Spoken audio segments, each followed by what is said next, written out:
Hi everybody, it's great to be back here again on Itzamah. Let us begin our weekly portion. This week there's many things to focus on, but I want to focus on disappointment and true leadership.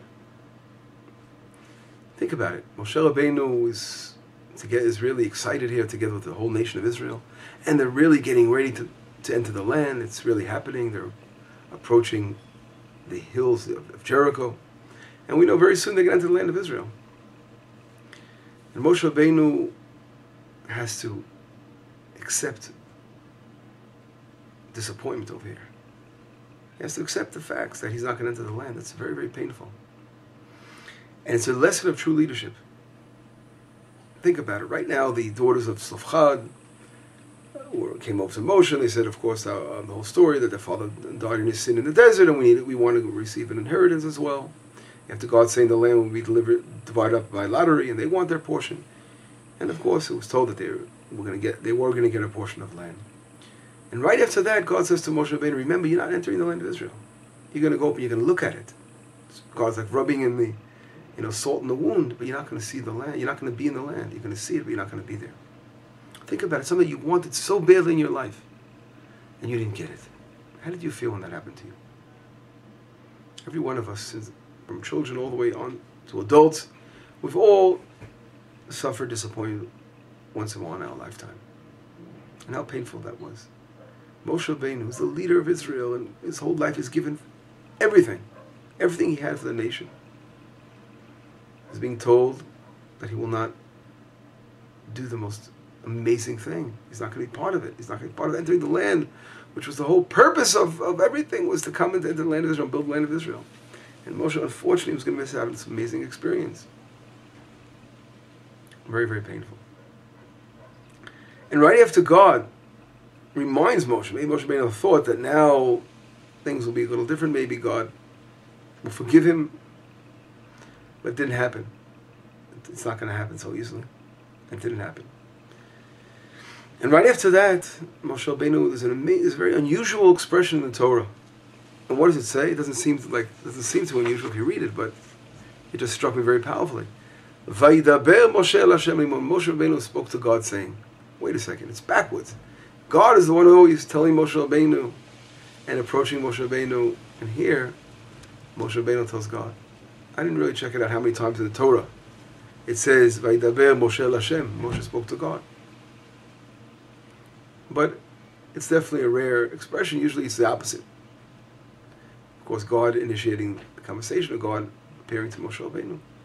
So what is Moshe Rabbeinu saying to God? What is he saying right here? He's saying, God, please appoint, when you're appointing a leader over Israel, make sure he's multifaceted, that he can deal with the different kinds of people out there. Just like God is, he's saying, God created so many different individuals in this world, so many different people. A leader has to be able to cope with so many different people and be able to get along with everybody. It's very, very hard, but that's one of the great important functions of a leader.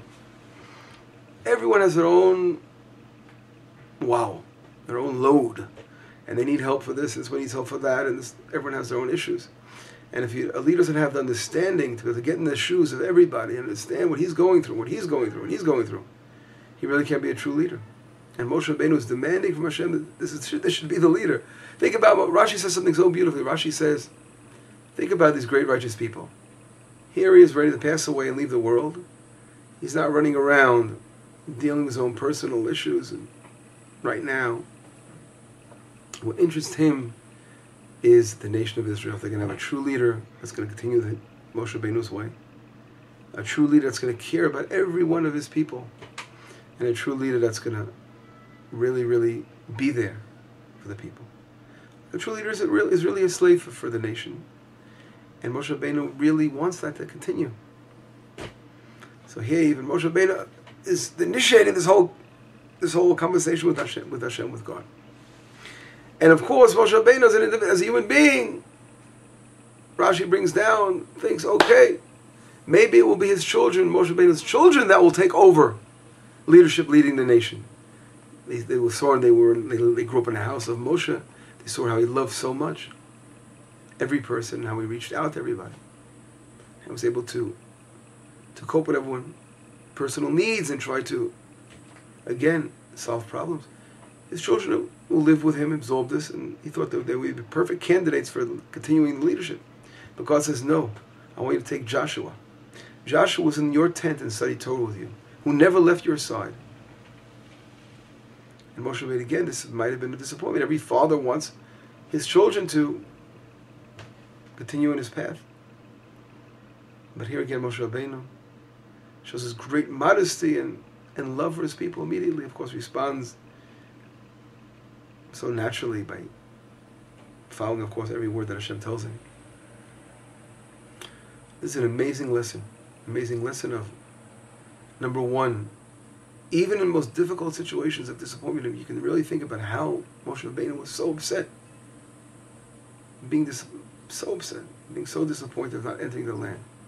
But being able to take all those emotions and all those human feelings and put them aside and continue fighting for the Jewish people, the nation of Israel, for its prosperity, for its future. And a double disappointment when his children weren't allowed to take over. And Joshua, of course, he loved Joshua so much as his student, but still it was painful for him. It must have been painful for him as a father. Putting that all aside and showing what true leadership is all about. And that was Moshe Rabbeinu. Today we're in a time we need so badly true leaders. We need leaders that really could reach out to every person who needs them, to make differences in the world. Leaders that really care and love their nation. Leaders that are righteous individuals. Leaders that don't see anything personal, but only the benefit of their nation. That's a true leader. It's a hard act to follow. Joshua really needed a lot of backup power. And that's what this whole next verses talk about, how it was a point that Moshe Rabbeinu placed his hand upon Joshua and gave over his splendor to Joshua, that the nation will realize that he's continuing Moshe. He has that power now. He can go on.